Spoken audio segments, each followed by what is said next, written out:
കൊച്ചി റിനൈ മെഡിസിറ്റിയിൽ കണ്ടെത്തിയ പുതിയ കണ്ടുപിടുത്തമാണ് ചക്കപ്പൊടിയിലൂടെ ഫലം കണ്ടത്. പച്ചച്ചക്ക പൊടിച്ച് ദിവസം 30 ഗ്രാം വീതം പ്രാതലിനും അത്താഴത്തിനും നൽകിയപ്പോൾ ഈ പാർശ്വഫലങ്ങൾ വരുന്നില്ല എന്ന പഠനം കണ്ടെത്തിയതാണ് നിഗമനം. ഡോക്ടർ തോമസ് വർഗീസിന്റെ മേൽനോട്ടത്തിൽ 50 ക്യാൻസർ രോഗികളിലാണ് ഈ പരീക്ഷണം നടത്തിയത്. നേരത്തെ തിരുവനന്തപുരം മെഡിക്കൽ കോളേജിലെ ഡോക്ടർ ജയകുമാറിന്റെ നേതൃത്വത്തിൽ നടത്തിയ ക്ലിനിക്കൽ ഗവേഷണത്തിലൂടെ പച്ചച്ചക്ക പുഴുക്ക് രൂപത്തിലോ നാടൻ വിഭവങ്ങളിലോ ചേർത്ത് കഴിക്കുന്നത് പ്രമേഹം കുറയുമെന്നും കണ്ടെത്തിയിരുന്നു. ഇതിൽ പ്രധാന പങ്കുവഹിച്ചത് മൈക്രോസോഫ്റ്റിന്റെ മുൻ ഡയറക്ടർ കൂടിയായ ജെയിംസ് ജോസഫ് ആയിരുന്നു. അദ്ദേഹം തന്നെയാണ് ഇപ്പോഴും പരീക്ഷണത്തിന് മുന്നിട്ടിറങ്ങിയത്. കീമോതെറാപ്പിയുടെ പാർശ്വഫലങ്ങൾ എങ്ങനെയാണ് ചക്കയിലൂടെ മാറുന്നത്? പച്ചച്ചക്കയിലെ പെക്റ്റിൻ എന്ന ഘടകമാണ് കീമോതെറാപ്പിയുടെ പാർശ്വഫലങ്ങൾ തടയുന്നതെന്ന് പഠനങ്ങൾ പറയുന്നു.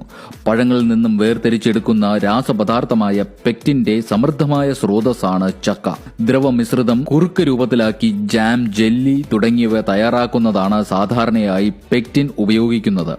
ഇത് പോളിസാക്കറൈഡ് എന്നറിയപ്പെടുന്ന ലയിക്കുന്ന ഫൈബറാണ്.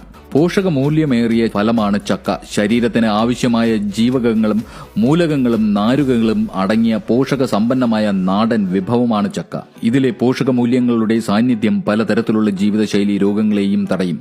ഭക്ഷ്യയോഗ്യമായ ചുളയിൽ ഏതാണ്ട് 74% വെള്ളമാണ്, 23% അന്നജം, 2% പ്രോട്ടീൻ, 1% കൊഴുപ്പ്. 100 ഗ്രാം ചക്ക ഏതാണ്ട് 95 കിലോ കലോറി ഊർജം സമ്മാനിക്കും. ഇതുകൂടാതെ വിറ്റാമിനുകൾ, സോഡിയം, പൊട്ടാസ്യം തുടങ്ങിയ മൂലകങ്ങൾ, കാൽഷ്യം, ഇരുമ്പ്, ഫോസ്ഫറസ് തുടങ്ങിയ ധാതുക്കൾ എന്നിവയുടെയും സാന്നിധ്യമുണ്ട്. കൊച്ചി റിനൈ മെഡിക്കൽ സിറ്റിയിൽ കണ്ടെത്തിയ ഈ പുതിയ കണ്ടുപിടുത്തം ശരിയാകട്ടെ എന്നും ഇനിയും പല ക്യാൻസർ രോഗികൾക്കും ഈ കണ്ടുപിടുത്തം ഫലം കാണട്ടെ എന്നും നമുക്ക് പ്രാർത്ഥിക്കാം.